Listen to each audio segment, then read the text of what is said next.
Hey y'all, welcome to another week. I am so excited to be here with you because this is an episode that I guarantee you will help you with feeling burned out. I know I'm not the only one that occasionally feels burnt out from work. Sometimes you might be motivated, sometimes you might be passionate about your job and still have those days where you don't feel like going in, or have those days where you feel as though, my energy is depleting, or, how am I going to get all this work done? These are telltale signs of burnout.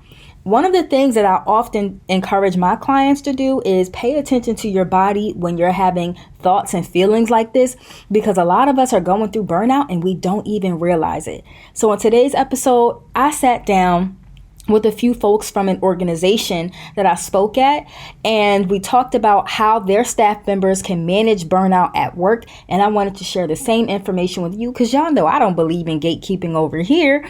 So make sure that you guys are tuned in. Take notes if you have to. And also, please make sure you rate and subscribe to this podcast. As you guys know, rating the podcast helps us with more visibility. So I strongly encourage you to do so. If you're not a hater, go ahead and leave a 5 out of 5 star review. Thanks so much.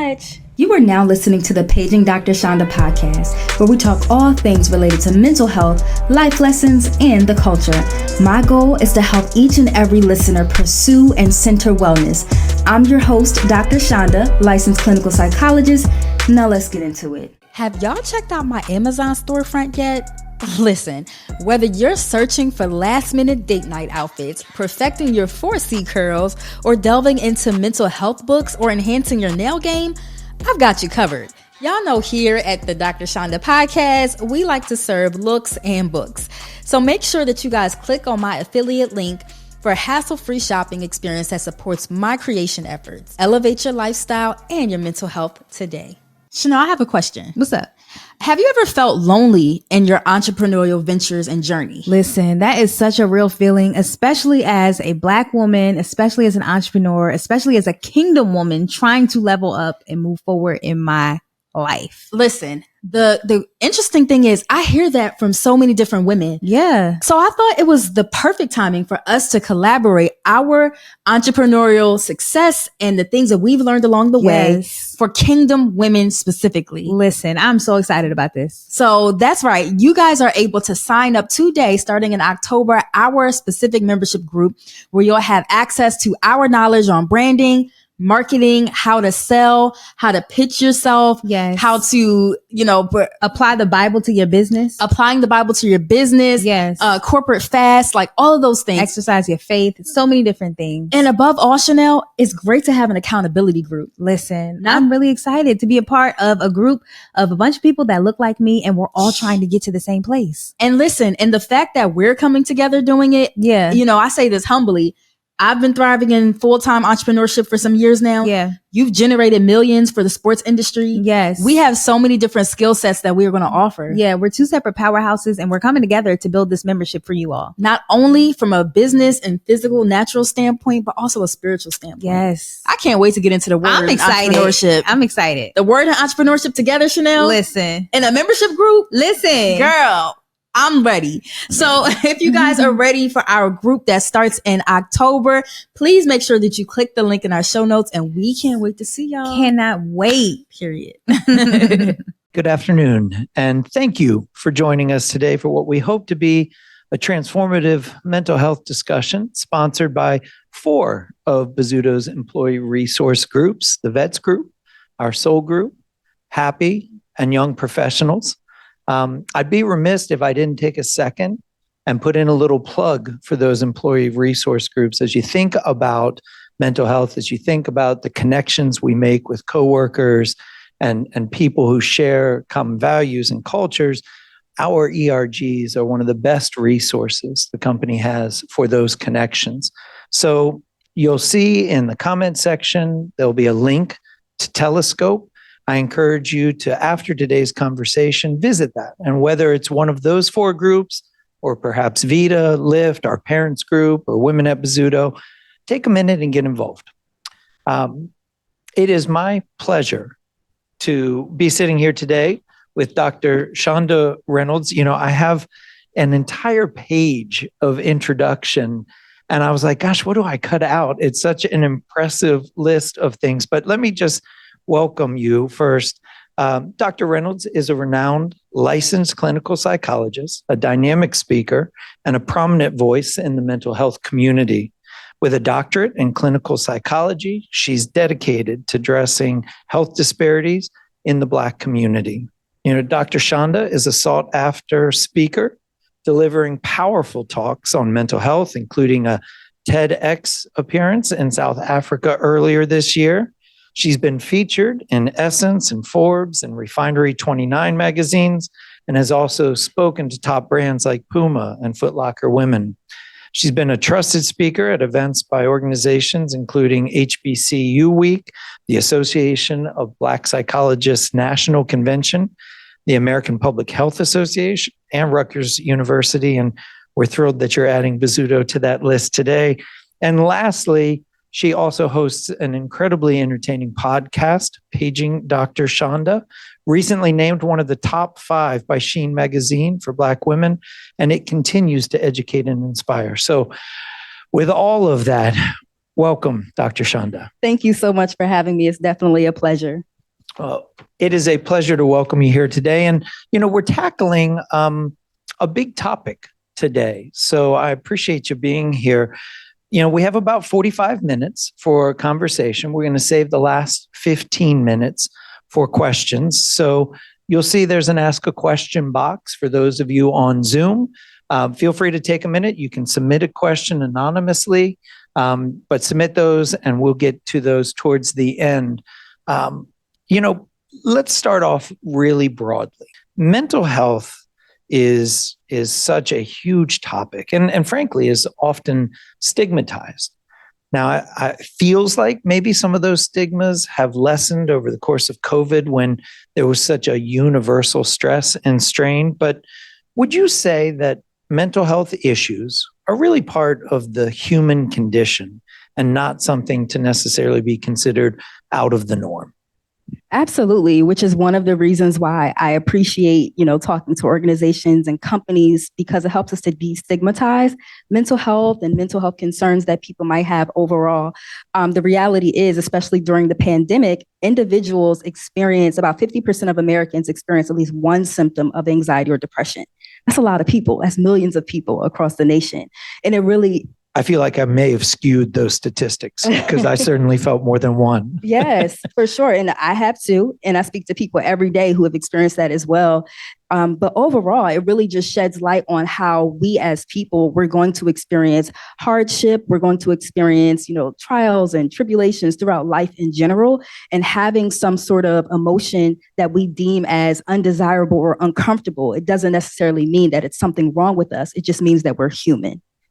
I think that's a great way of sort of capitalizing it. Navigating mental health in the workplace can be challenging. We asked our employees to submit some questions beforehand, and I want to pose a couple of those to you and get your thoughts. So, as an employee, if I am struggling with perhaps a mental health issue, what would be your advice in terms of how to bring that up or address that with perhaps my supervisor? Yeah. So one of the things I would suggest is to first acknowledge and validate your own emotions, that it might feel scary. It might feel embarrassing. It might feel just a plethora of emotions that we might experience when we have to talk about things regarding mental health, right? And sometimes we don't experience the same types of negative emotions when it comes to expressing things physically, right? So I can go to my supervisor and say, hey, I'm having a headache today. Can I have a few days off, right? Or I'm having, I have broke my ankle. But it really feeds into the stigma when we inhibit those types of conversations pertaining to mental health. And we stigmatize it because we feel as though, will this be received well? So I just want to first start off by saying, first, validate yourself and validate your feelings. It's not easy, but also it's necessary, right? It's necessary in order for us to have a safe environment at work for your supervisor and your manager to know what's going on. It doesn't necessarily mean that they have to know, everything, every detail, what happened at every single moment. They don't have to know all of that, but it is important for them to know like what's going on that could be impacting you, especially if it's at work. That makes great sense. Oftentimes, if I were to flip that script, as a manager, just as a coworker, we perhaps might recognize when somebody is struggling with an issue that perhaps they aren't talking about. Is it ever appropriate to address that? And if so, what are some perhaps tips and guidance on how to approach that topic?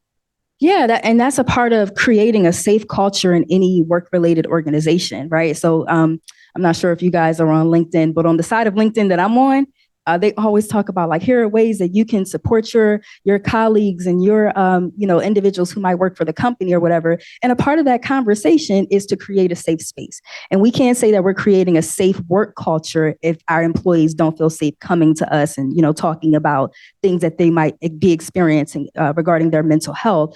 And so as managers, it's okay to check in with individuals as long as we're not saying, oh, you seemed XYZ, you seem depressed or you seem anxious. As long as we're not labeling, it's 100% okay to check in and say something along the lines of like, hey, I noticed that you're performing a little differently. How can I support you? Right. And as opposed to labeling and imposing things onto them, asking them how we can support them in that moment. That makes really good sense. There are so many triggers for mental health issues. We were talking about stigmas, et cetera. What are some common triggers that we should perhaps be on the lookout for in our own lives and those of those around us? Yeah, I would say one of the main triggers that we experience is like social media, having to, constantly see other people in their lives.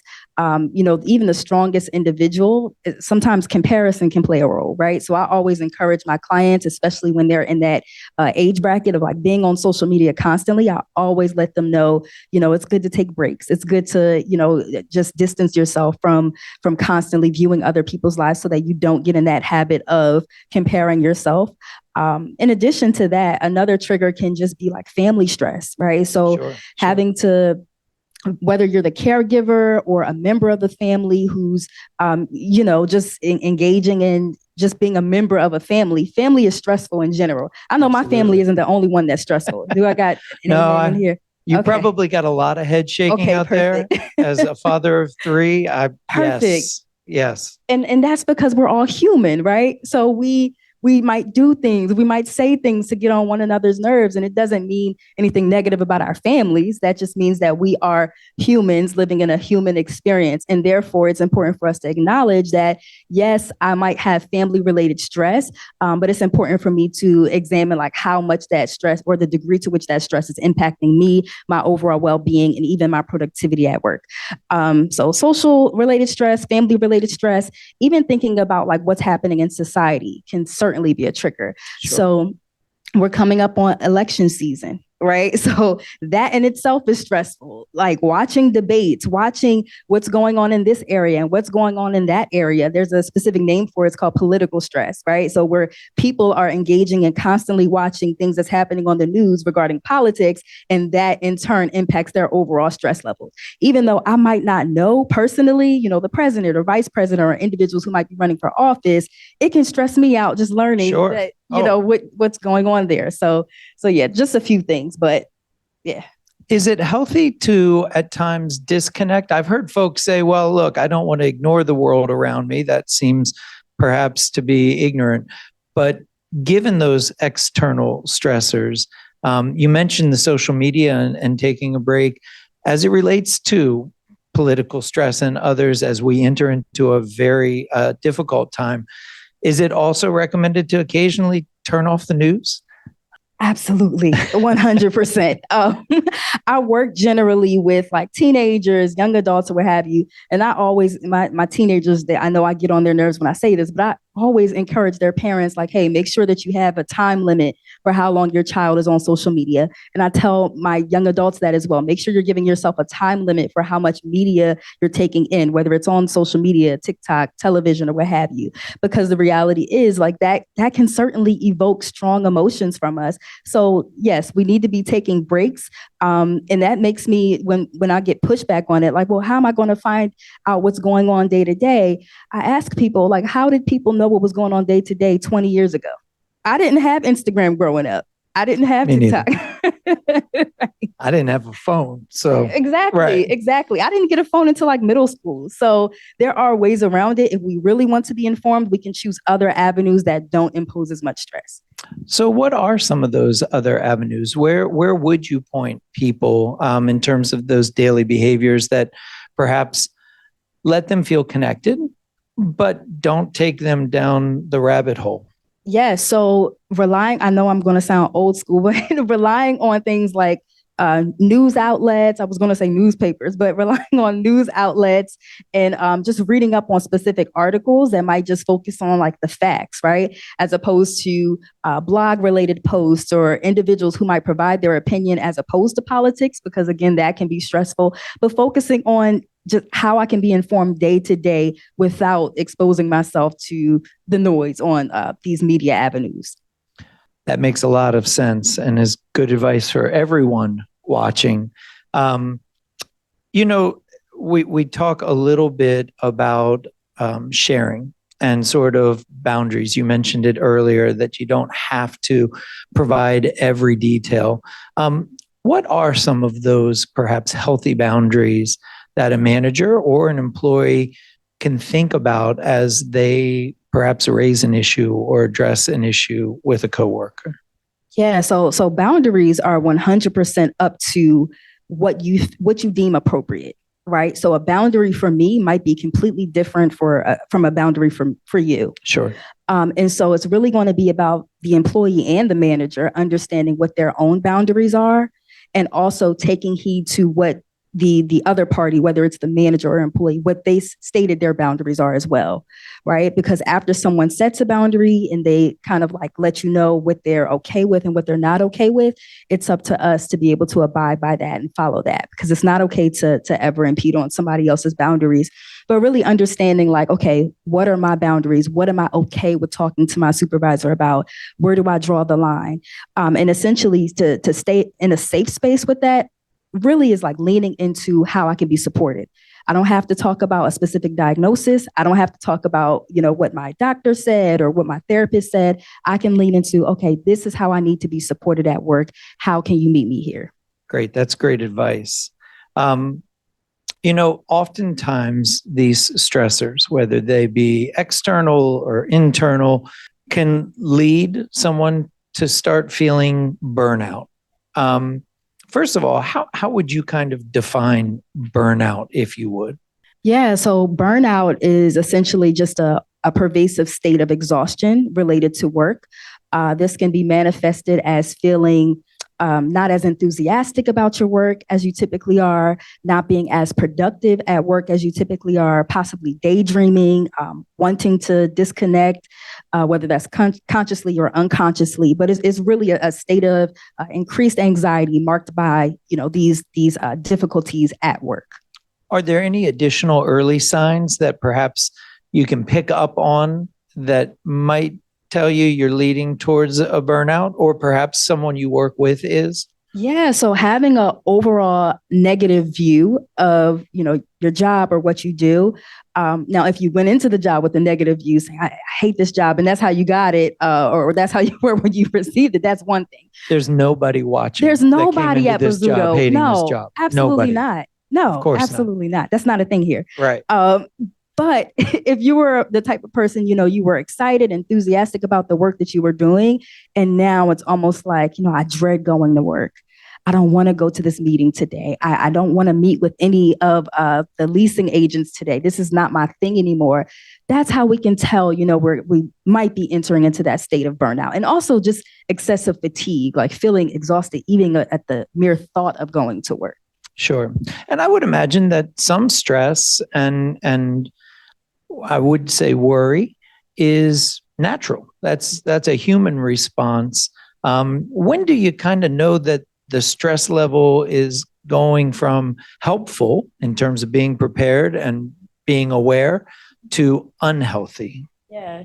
And that's a great point, right? Because oftentimes we tend to, again, stigmatize anxiety and stress overall, when the reality is, if you're a human being, it's a strong likelihood you have some level of stress. It's healthy. That's how we meet deadlines. That's how we make sure that we're, doing what we need to do when we need to do it, right? However, it gets to that state of being unhealthy when it's impacting your daily functioning, when it's so debilitating to the point where I can't work like I used to, or I can't, tend to my kids or tend to family members and people you're in a relationship with. I can't do these things that I used to do because of the anxiety. That's how we know it's entering into a state of being unhealthy. And when you find yourself entering into a state like that, what actions should a person take to address that? Well, first, talk to a professional and reach out for help. I can assure you that you're not the only one who has experienced this. So it's really important not to, again, stigmatize the conversation, because how can anybody help if we're not reaching out? Right. Sure. That's the first thing, just reaching out to a provider, but also finding a set routine. Oftentimes, again, if you're stressed out and it's impacting what we call that daily level of functioning, again, it might impact work. It might impact your ability to take kids to school and, the things that you used to do day to day. So establishing some sort of set plan, some sort of set schedule so that you can kind of get back on track can inadvertently help to reduce the stress levels. Sounds like good advice. Is there a difference between work-related burnout and just general anxiety and stress? And is there guidance in terms of avoiding bringing perhaps some of that additional baggage to work? Yeah. So if we think of stress and anxiety as like an umbrella, right? So again, people in general, we experience anxiety, we experience stress. So burnout would be something that's under that umbrella. It's kind of like a branch out of anxiety in general. Gotcha. So that's why people might experience, the same anxiety symptoms related to exhaustion, difficulty sleeping, difficulty with productivity, but we know it's burnout if it's more so work related. So if I'm, again, not productive at work, if I'm, again, daydreaming at work, if my stress and anxiety, hyperventilation, shaking of the hands or psychomotor agitation is what we call it, all of those things are related to work, or when I think about work, that's how we know it's work related burnout.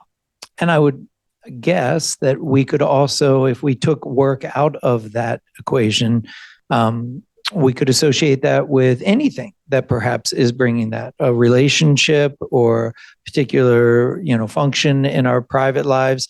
You mentioned getting professional help, reaching out to professional. What are some things that we can do on our own to perhaps start that process outside of calling a professional? Yeah, and this actually goes back to the second part of the previous question you asked me that I did not answer, I'm realizing. But really setting boundaries, as you stated, right? So if I know that I am becoming burned out at work and I have all these things happening related to my productivity, it's going to be important for me to acknowledge, okay, what do I need to do differently regarding my workday? What do I need to do differently in order to make sure that I'm not carrying my work home, or that I'm taking breaks, that I am protecting that time related to my lunch hour or what have you? How can I continue to practice what we call that micro restoration, which basically means that I'm taking micro moments during the day in order to replenish myself, whether it's related to a deep breathing exercise, a meditation exercise, or listening to my favorite podcast, can be one. And so those are just a few strategies that one can engage in. So you're saying paging. Yeah. Okay. Yep. All right. Gotcha. Well, holistically speaking, some of what you just mentioned seems very much within anybody's grasp. Some of the questions that were submitted referenced imbalances, chemical imbalances, or a lack of dopamine. What are some factors that play into how we respond to stressors and how we manage our anxiety? And what are some simple things that anybody could be doing on a regular basis to help themselves manage through the stress and anxiety of just daily living? Yeah, that's the beginning part of that was such a great question. That's a whole podcast episode right there. Oh, good. Well, go.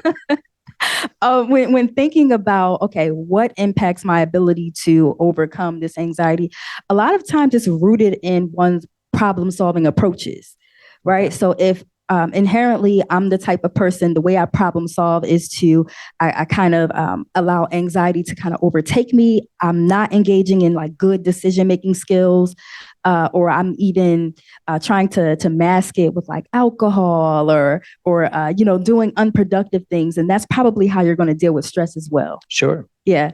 And so when we think about like our problem solving strategy, it's really important for us to understand that we need to develop healthy ones so that we're able to kind of overcome some of these things related to our mental health.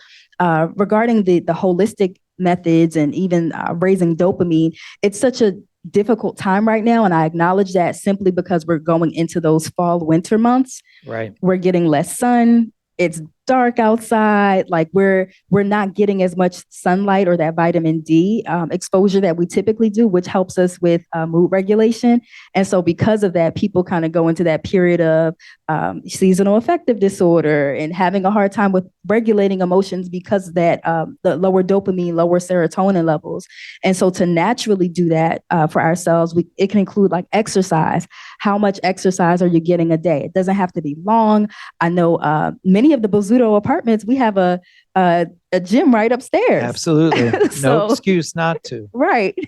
So taking advantage of that, even our eating, diet, like, all of those things definitely play a significant role. Well, let's talk about eating and diet. You referenced for a moment there alcohol. And I know a lot of people, when they're dealing with stress, see it as a way to unwind, and yet it's a depressant. Yeah. Are there things to avoid that, even though we may take comfort in them, sugars, processed foods, alcohols, that actually can exacerbate the problems that we are facing and trying to solve? Yeah. So the thing about alcohol, as you stated, it is certainly a depressant. But what happens when, that sensation of being intoxicated or inebriated, once that goes away, I'm still going to have that same anxiety. I'm still going to have that same problem, right? So engaging in alcohol in order to overcome problems is literally, it's avoidance, right? I'm doing what I can to avoid the situation, but it's not an effective way of problem solving. Again, going back to that problem solving approach. And so for us to find effective ways of problem solving, we're going to have to stop relying on things that causes us to mask and avoid overcoming some of these problems, which can include alcohol. Even outside of alcohol, there are food can be related to drugs, or some people identify food as a drug, honestly. Sure. Overeating, undereating, like processed foods, like all of those things can play a role. And again, like how one is choosing to problem solve their way out of their emotions. Are there positive foods and things that we can add to our daily routine that would be helpful in the process? And I know nobody wants to hear that the answer is diet and exercise. I get that. That's what we always hear is weight loss, diet and exercise. Don't worry about taking a pill or this or that. But is there, or are there foods or classes of foods that we should perhaps focus on, or drinking more water? Yeah, this reminds me of an interesting study that was recently published. Individuals who ate more processed food, including like French fries, and I'm a fry lover, so this broke my heart. I know. People who eat more processed foods are more likely to experience depression. Oh, wow. Yeah, I know. I hear the sighs. I know. I'm right there with you, sis. I hear the sighs. But that really just kind of like, it really speaks to how we need to be mindful of the things that we're putting in our bodies. And that includes, whole foods, grains, like things that are based in like nutrients. What can I engage, or what can I eat in order to help my overall mood? Because the reality is like, yes, food has nutrients and things in it that can help us with improving our overall mental health. And it's a whole profession out there in individuals who relate it to like gut health and how, it's our second brain, and foods that you can eat to improve your overall mental health. So the research is there. Yeah, a lot of what I have read also references fresh. Mm-hmm. There was a guide that I saw once that said, if the food is advertised, it's likely processed and not good for you. That company has to have so much money in order to pay for the advertising that it's likely a large corporation, and it is processed food. You mentioned vitamin D earlier. I would assume fruits, vegetables, water as opposed to sodas and alcohol. But there's no magic superfood that solves it all, is I there? wish, but then that would put me out of a job. So. That's right.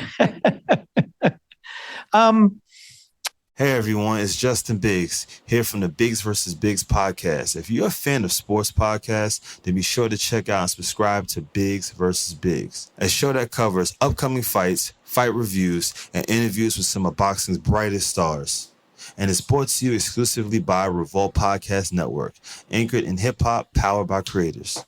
You know, we've talked a little bit about things that I think are part of increasingly the general dialogue around mental health, stress, burnout, some of the family stressors, whether it be caring for children or caring for the elderly. But there's a lot in your field of study that goes sort of under the radar. The things that people don't talk about that perhaps carry a stigma regardless of how much we have moved forward in our ability to recognize some of these things. What should people be talking about that oftentimes is ignored? Yeah, so especially with it being Suicide Prevention Month, I would say, suicidal thoughts and suicidal ideations. It's very common, especially amongst younger adults who are transitioning from college to career. Oftentimes, these individuals might experience significant stress and have thoughts about not wanting to be here, or again, like those passive suicidal thoughts, such as like, I just wish I can go to sleep and not wake up. Right? It's still a suicidal thought, but Sure. It's more passive. Once we're more open with having those types of conversations, then less people will feel like they have to keep those types of statements in, or I can't talk to my colleagues or managers about this because, they're going to think I'm quote unquote crazy. Right. When in reality, it's common to experience this, but we have to learn how to help individuals when they do express this. You mentioned that, and I'm reminded of a question that was submitted. It's submitted anonymously and said, sometimes I wish I could unsee or unexperience certain traumatic experiences. How do I deal with these obstacles in my life? Yeah. So, and that's so tough, right? When dealing with trauma, because trauma doesn't just go away, but really kind of relying on like the providers out there and the therapists out there who can help you, because there are large bodies of research that talks about specific therapies that can help individuals who want to kind of like unsee it or overcome trauma. Specifically, I'm thinking of cognitive behavioral therapy. So that's a specific type of therapy that helps individuals with kind of like reprocessing and relearning how they're thinking, in traumatic situations so that it doesn't resurface as a flashback or, other symptoms related to trauma. So the help is out there, but it's about the willingness to talk about it. There also seems to be a bit of a generational divide sometimes in terms of recognizing mental health issues. For those in the audience, myself included, that grew up in a time when we were told to just simply tough it out or to figure it out and to keep these things to ourselves, what would you share with that audience in terms of accepting and being willing to speak about and address the things that are challenging them? Yeah, so I run into that all the time with the individuals that I work with, but I really just encourage people to think about like, yeah, we might have said things like just tough it out or, I got through it so anybody else can get through it. But then we have to recognize like, okay, how did this impact me? Right? Because oftentimes that type of mentality causes individuals to distance themselves from emotion or having a hard time to even express emotion because you were conditioned to just tough it out, right? And so that's why it's really important for us to acknowledge like, yeah, we may have had these types of that type of rhetoric growing up, but it doesn't necessarily mean that it was normalized or healthy in a sense. And really, honestly, kind of acknowledging that, again, mental health is not as like this stigmatized type of thing that we experienced 20, 30 years ago. Like we literally have the president of the United States talking about mental health. We have him talking about like how his son experienced, substance abuse and things of that nature. So it's my hope and prayer is that people start to acknowledge that this is not just like something we can tough out, because the help is out there, and just having the mentality of toughing it out really just again further stigmatizes mental health overall. Yeah, it sounds like toughing it out is more just suffering through it. Suffering in silence, really. Right. Suffering in silence. Well, I mentioned generational sort of approaches. I would imagine there's cultural differences in terms how stress and anxiety and mental health issues are viewed. Can you speak to that at all, given your experience? For sure. I can speak specifically to like the African American community, where the research talks about how like Black individuals are about 40% more likely to experience depression or anxiety, but less likely to go to a therapist in comparison to their white counterparts. And a lot of that is related to like this mentality of toughing it out and having to just overcome, having to be that strong person in their family or in their community. But in fact, that just causes, again, it causes us to suffer in silence and not to address what's actually hurting us. We wouldn't do that if our leg was broken. We wouldn't keep walking on it, right? So why do that with mental health? Absolutely. What are some common ways for us to continue to raise awareness within the workplace of some of the things that perhaps our employees are going through? Yeah, so I know I said this about like 3 times today, but I can't drive it enough, but really just asking how we can support.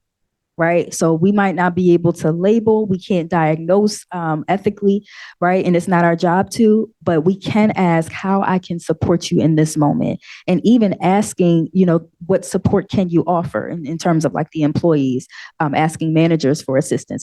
People can't know how to show up for you if we're not asking for help. And in turn, like it helps to, again, normalize that entire conversation regarding mental health.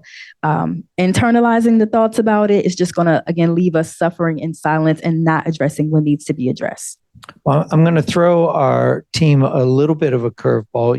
Bozzuto has invested a lot of resources into tools that are available to all of our employees. And I would love to flash up on the screen some of those resources before we transition to perhaps some of the questions that we've received from the group.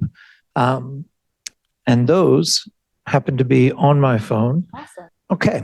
So from our team watching, I have a question. What can you do to overcome burnout? So we've addressed the feelings of it and perhaps some of the symptoms.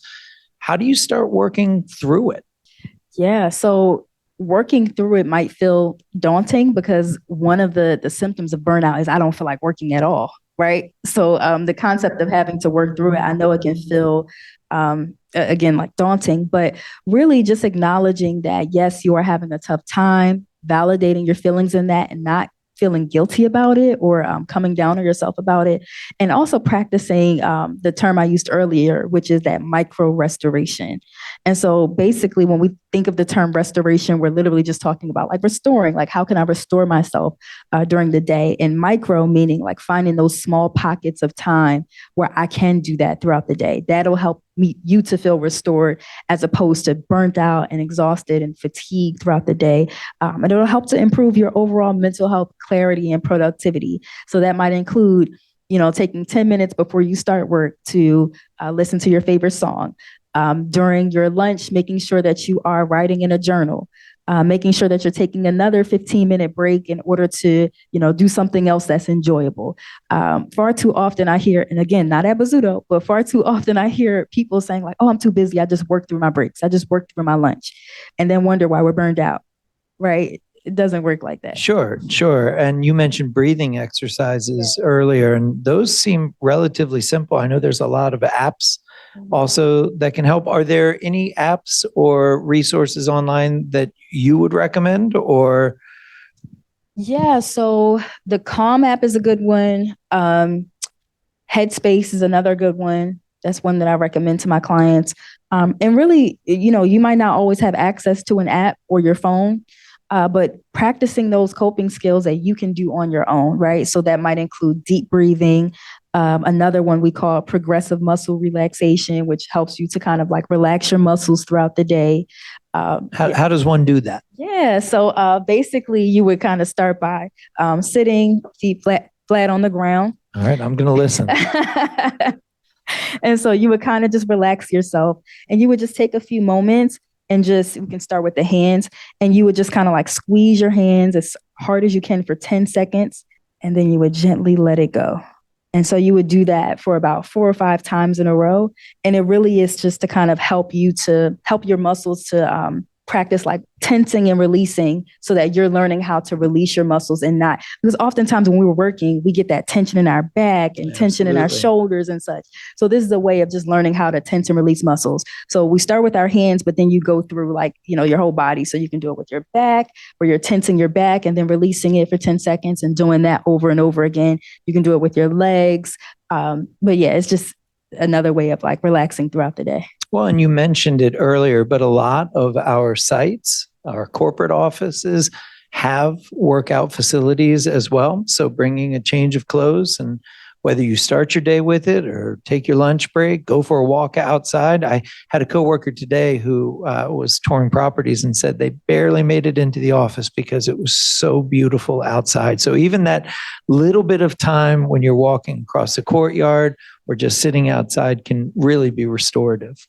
Yeah, even thinking about like being like mindfulness, right? So being mindful, even if you're, taking a client on the tour. I see the leasing agents all the time. They're like walking outside in the upstairs area. And just like, if you would just take a few moments just to kind of observe, like, okay, what do the flowers look like? Or what does the wind feel like on my skin? Like, you're being present and mindful in the moment. And that's short, like 1 to 2 minutes that you're doing that.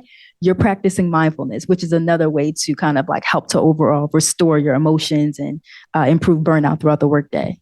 Yeah, I recently had a friend who talked to me about a 5 senses exercise, where to be present in the moment, you stop what you're doing and you think about what you're smelling, and you think about what you're seeing, and you touch something, not a coworker, but you touch something and you experience that. Yes. And you ground yourself. You become present in the moment, as opposed to perhaps lost in a worry or a thought, or otherwise not being present. Yeah. So, but it's so easy to get lost though, because it it's is. like when you have a busy schedule, like, okay, I'm doing a tour with this client. I have this in 15 minutes, and then I have this meeting at 3. Like, it's easy to just stay stuck in your head all day with things that you have to do. But then, like, what does that do to your anxiety levels? It drives them crazy. Exactly. I always call it living the future before it happens. Exactly. It's a good reminder too. And I think many of us have done this. How many of us have woke up? We know we have a meeting, perhaps a conversation that we're dreading. We spend the night before worried about it. We don't sleep well. And then we have the actual conversation, the meeting, the presentation, and it goes perfectly. And you think back on all that time you lost living what might happen, instead of just being prepared and being in the moment. So yeah, I'm guilty as charged. And for those of us, and I think it's a natural human reaction to kind of think in that way. But for those of us who do that, I want to encourage us to stop ourselves from thinking that way, because it is what we call like a cognitive distortion or a twisted way of thinking, right? So it's called fortune telling. So me trying to predict the future and trying to figure out what's going to happen next, when in reality, that can exacerbate anxiety levels. And we don't know what's going to happen in the future. So the best thing for us to do is to live in the now and to just manage the anxiety that comes with that. I have enough anxiety for right now. I don't have time to worry about what's happening tomorrow. Fair enough. I want to make sure I get to these questions. So changing gears here slightly, how would you deal with, and it says here perfectionism in a young child, but I would expand that to be perfectionism, period. That sense that it has to be perfect, that it's a reflection of us, and certainly the anxiety that brings along with it. Yeah. So I would say perfectionism is one of those things that can be caused by so many different other things. So really start by understanding what's driving the perfectionism. Is this something like related to you, or are these kind of like imposed expectations? Whether it's something that's like work related culture, again, not here, but work related culture, or if it could be something that was imposed on you by family, or is this like self-imposed? Like if it's not perfect, then that means that I'm a failure, right? So like understanding what's driving this and then kind of combating what's the driving factor. Yeah.